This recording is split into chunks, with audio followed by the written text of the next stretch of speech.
The Audi RS5 with optional $10,000 competition package is priced around $95,000 as tested. Now clearly you can get a regular RS5 Sportback for way less than that, but we're going to do a majority of the discussion about some of the technical things and the pros and cons about this car because it's been out for quite a while and they've made some minor updates to it.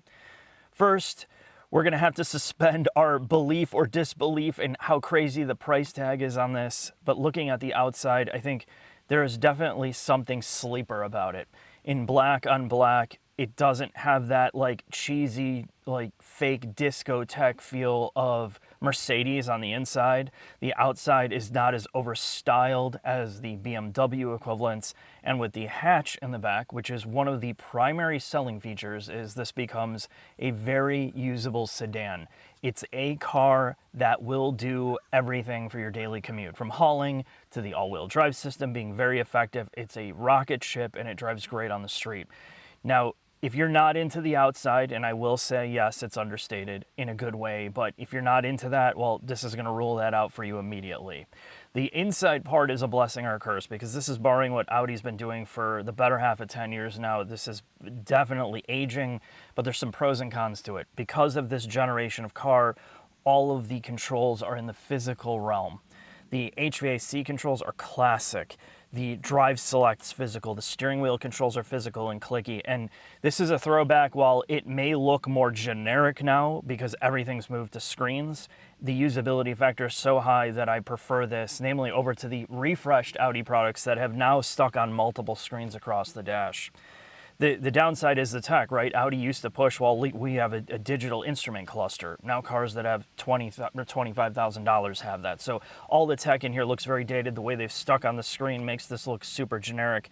But overall, the cabin is a pleasing place to be. It feels very purposeful, aside from the Alcantara on the wheel, which feels like a dusty rag. The Alcantara seats, which really grip you in. You have massage function in here, but you don't have cooling. You have a heated seat and steering wheel. The interior space is a very nice place to be, but you have to keep this in perspective, right? If you're going to pay $95,000 for this, if you're expecting like a luxury car interior, that's not this. This feels more something like a $45,000 car would be in this modern era. So it's a really difficult sell, again, for that price point. But we're going to take this in the shop, and we're going to put this on the lift and talk to you a little bit about the mechanical parts that make this special. Mark, we're underneath an Audi for the first time in a long time, and of course, because this is an Audi video here in the US, we have no technical support. This is the B9 generation RS5. This is a Sportback, and this has the optional competition package. First thing to note, this is on MLB or MLB Evo.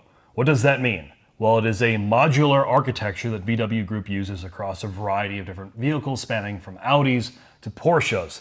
MLB Evo is a term. However, the actual platform is highly modular. What a lot of people don't understand is, despite the name being MLB Evo, they have different variants of it. It can be either a rear-biased all-wheel drive setup like this is, or it can be a front-wheel drive architecture. This is a longitudinally mounted 2.9-liter twin-turbo V6 in this variant, and it sends most of the power to the rear. At least it is predominantly rear-biased. What's unique about this versus something like an M3 is it is double wishbone or multi-link front, multi-link rear.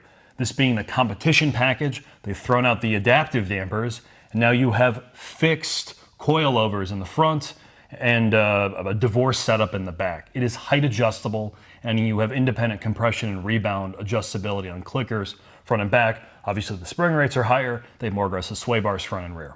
It's really rare to see high speed and low speed compression damping adjustment on a shock absorber like this on any street car. I mean, that's typically reserved for the aftermarket. I think we saw it with the Öhlins Road and Track on one of the Volvo products, but this is even more than that because you do have individual low and high speed adjustments. So that makes it very unique in this segment. The question is, why? You know, we're talking about a very heavy GT car. It's over 4,000 pounds. It's not easy to adjust them. The average person that's going to use this car, I don't see them tracking it. I can't have a hint of understeer when I'm on my way to my meeting. There's that part of it. The other thing is they've moved to P0 Corsa tires. These Yes. Pirellis, they are that's a squared setup, which is good. You can rotate them out. The other thing that they have moved to is a ZF automatic transmission jack, a torque converted unit compared to their old dual clutch unit. Tell me a little bit more. In the old RS5, which was a V8 powered vehicle, they had a 7-speed dual clutch. This shares the same gearbox that the S5 that we did a video on of this generation. It is a ZF 8-speed.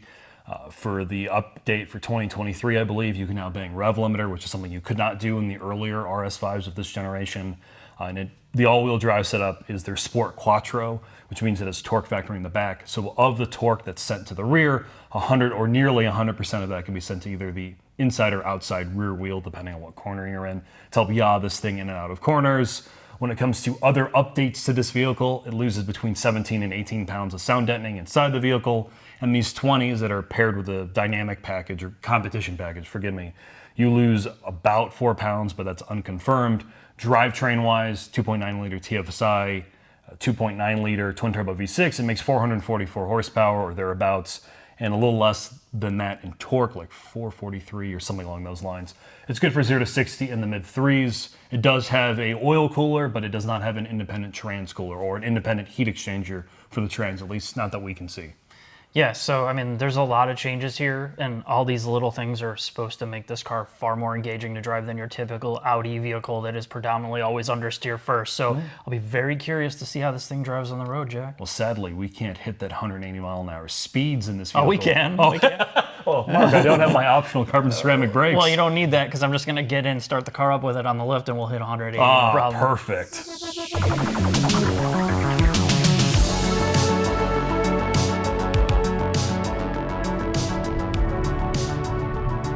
Body's ready for Porsche-derived power, Mark. I'm late for my meeting at the dance club.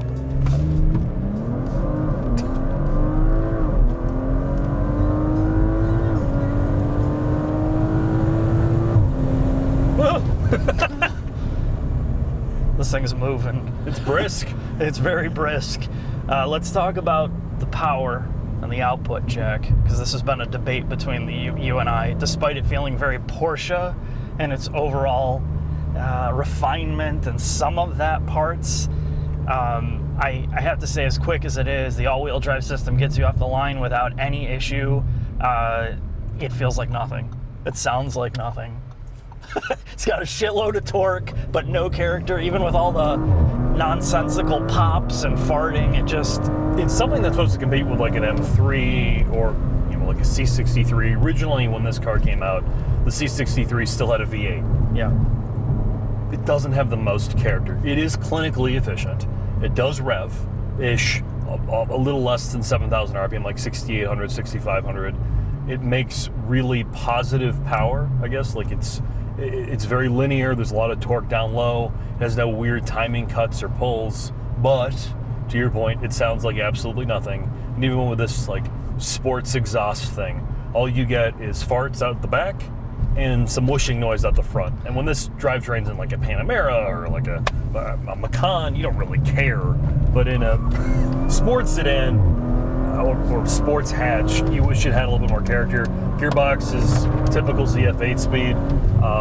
It's not quite as sharp as a dual clutch, but it is very good when you leave it in automatic mode. I feel like that's automatic is way better. Yeah, as soon as you start getting into the manual control, there's one benefit that the manual control has over the automatic is it does it much better when you lift off. The transmission programming, obviously in R mode, it's great because we're not on track, but one of the things that I like is, I'm gonna do this right now. When you come in and I wanna lift out, it's so abrupt when you lift off that it will cause that rear to rotate. And of course, in manual mode, it will hold revs through all the gears except first. It will auto upshift in first to get you off the line. But honestly, the manual control is really finicky. Like I found yesterday, I was chasing you when you were driving your Z06, and I found that it wouldn't respond to my upshift request. There's a lag in it, so even though I'm watching the rev counter, I'm hitting it, it's not responding, so you actually have to proactively hit it before, because you'll always hit fuel cutoff. So I just wind up, unfortunately, just keeping it in automatic mode. I mean, That's not a problem traditionally in some of the other European applications of CFA speed, like in BMW. You don't notice that at all. Right. No, yeah, definitely not. So while the trans tuning is, I don't know, it's not the greatest in this segment.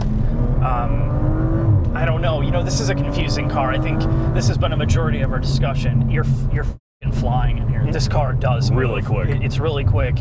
And the sport differential, having torque vectoring in the rear, this feels the least Audi of some of the modern cars I've driven, where, yes, okay, it's going to give you a little bit of understeer, but on the street, you were talking about like TLX Type S, how it's got this really eager and natural feeling rotation without losing the rear. I like the way that it drives on the street a lot. It gets you in and out of corners exceptionally well. It's street limits, right? You're not driving 1010s, not getting enough heat in the tires to run them off. Gets in and out of corners well. There's no understeer. Pulls you out of corners. You have high confidence. So if you're on a canyon road or a back road like this, you're absolutely flying in this car. And the steering, which I did not talk about in the shop, is not variable gear ratio. It's 13-to-1 in this car's case. I think it's part of the competition package. It is pretty good for a modern car. There's not a lot of feel, but it's very well weighted. A very good idea of how much input you need to give into the steering rack. This is an overall very competent Audi-esque car, right? The M3 is basically the only track-capable car in this class. That's very, it's not raw, but it's very, very quick. It's almost brutal. Yeah. Now the C63 is a four-popper, which you don't want. Right. This sits sort of in the middle of being very, very good on a back road like this, which is, to be fair, what you're going to be doing in something like an RS5, while still being pretty refined. I mean, I'm really, really mixed on this thing because I love the fact that it's understated. I like the fact that it slides under the radar. It looks like a classic Audi product. It doesn't have, the shouty, like, over-styling of the BMW and kind of the weirdness of the Mercedes cars. And it still has a lot of, like, that Porsche feeling refinement. No douche factor either. There's very little douche factor with this car, and the all-wheel drive system on here, you're going to be obliterating every climate, like snow and rain. I mean, you're going to dominate. The thing is the competition package specifically, I feel like for what this car is, having, these adjustable dampers you can't really get at until you pull the wheels off. Or lift the car. Or lift the car. I think they're great dampers, but in the wrong application. I like the fact that they went to the extreme level because no other brand's doing this, but for the type of car that it is, it's kind of being that sports car GT. There's something not right here. This is not a track car. Yeah. This is over 4,000 pounds. It's not set up to be a track car. No one's taking their sports wagon to the track. I love the fact that to your point, they went this crazy, but it's sort of lost on a car like this. I think you're better off saving the money on the comp package, having the variable dampers that ride better. And you use this, what this is great at, a GT car that's very, very quick on a back road. Yeah. So anyway, Jack, I'm going to let you get into the final thoughts and sum all this up. All right, let's do it.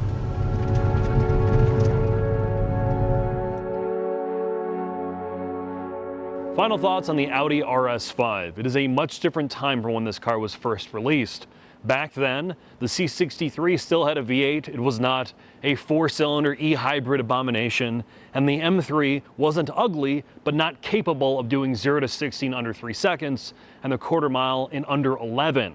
This is the oldest car in its class, and it shows in many ways. Let's talk about what's good though. The interior space, despite being somewhat plasticky, is very traditional. You can get this as a hatch. It has great usability, good visibility. The seats are very comfortable. The massage function, honestly, it's a good looking car inside and out.